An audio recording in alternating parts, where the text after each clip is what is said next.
Got it. Okay. I'm reading from my second book, Dear Suzanne, which is a novel in verse on the life of Suzanne Valadon, who lived from 1865 to 1938, and my life as it parallels hers. It is a story in 2 verses.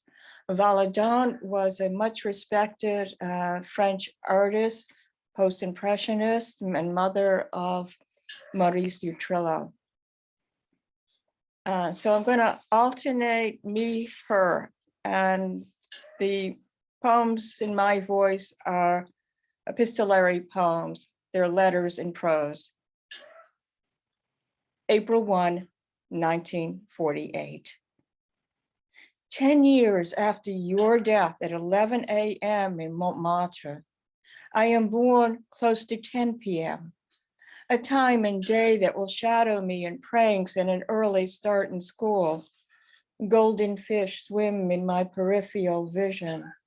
For you, Suzanne, this day was Le Poisson d'Avril, the calendar sleeping Julian to Gregorian, courtesy of Charles the Ninth in 1582.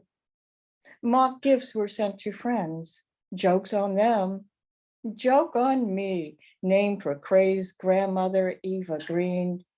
Grandfather Mendel waits with signs of madness.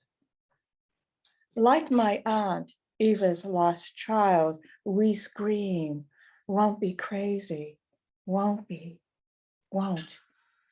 My middle name, Maureen, I discard later as I cut my father's and husband's name out of my life, becoming me alone.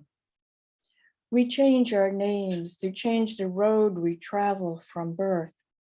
We find our way brick by cobblestone, pavement and hidden trails, light and dark. Earth rolls under the sun, day and night, shadow and wall. I open all the shades and push back curtains, bathing in sun winter afternoons. It comes to this, pleasure in small doses. Your ghost circles me as Renoir painted you. Pink cloth rustles in the park.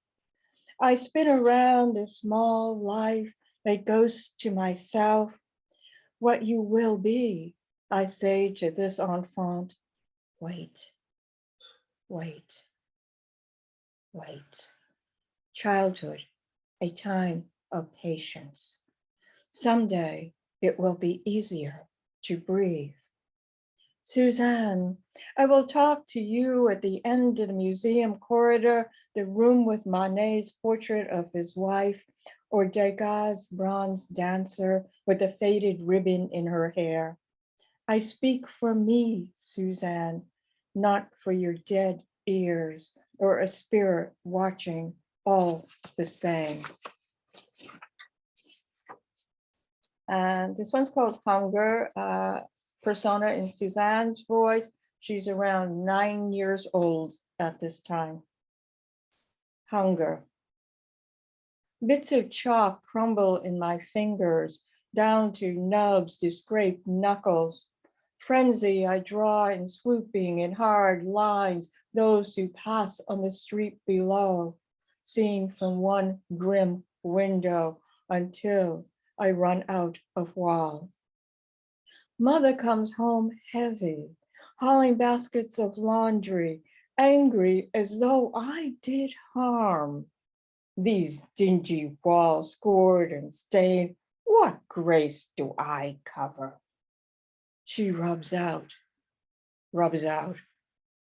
Down on the pavement, I draw those at dawdle, gawking at the girl playing otters as though it is a game.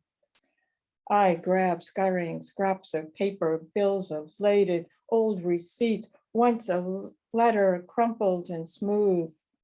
My hands hunger for line. There is never enough pencil and chalk. Pieces of coal make do. Famished with lonely. I hold walkers with my lines, drawn faces stare back. I draw to know.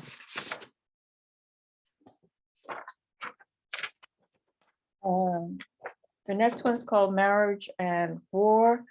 This is about her second husband, Andre, who was also an artist. Marriage and War.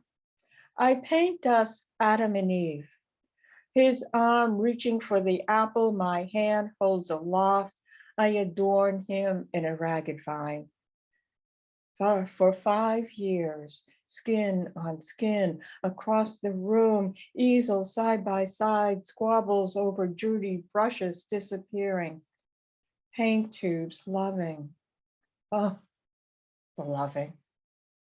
I paint my dear Andre over and over, casting nets on the beach, Corsica, like a god, my largest painting an homage to beauty.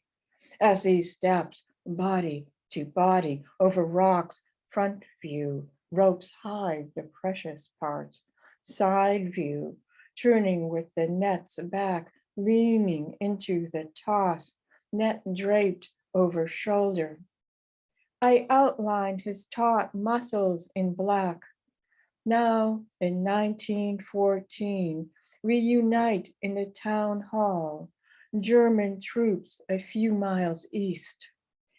Andre leaves, joins his regiment at Fontainebleau. I go to be near him, work on a farm, animals scent my skin, lonely. My body at ease with the toil, this brief time before the front. Back in a Paris empty of artists, I paint women hungry for love. And ending with this, another letter poem in my voice, March 13th, 1999. Snow dust shakes from the sky. The house is filled with flowers, deep purple iris, daffodils, coral and blush tulips. I place 3 daisies in the center of the cake, sweet simplicity. 9 of us stand in a circle around my godchild playing in the center. We are the rim held by her young splendor. The justice of the peace stands in front of the fireplace and speaks, it seems, to all of us. My love has chosen the wedding service from the Book of Common Prayer, God not invited. The JP, a defrocked priest, doesn't mind. I wear a teal dress with a dancing couple at the hem, bought for this day and many to come. At a salon, my face is made up and my hair pinned in a lopsided bun. This is not me. Yet I do not wash off the colors. When our friends leave with hugs all around, we drive to a bed and breakfast. Our room vibrates with more different patterns that seems possible. On the sheets, pillows, covers, drapes, wallpaper. I am dizzy with design, with being 50 and beginning my life.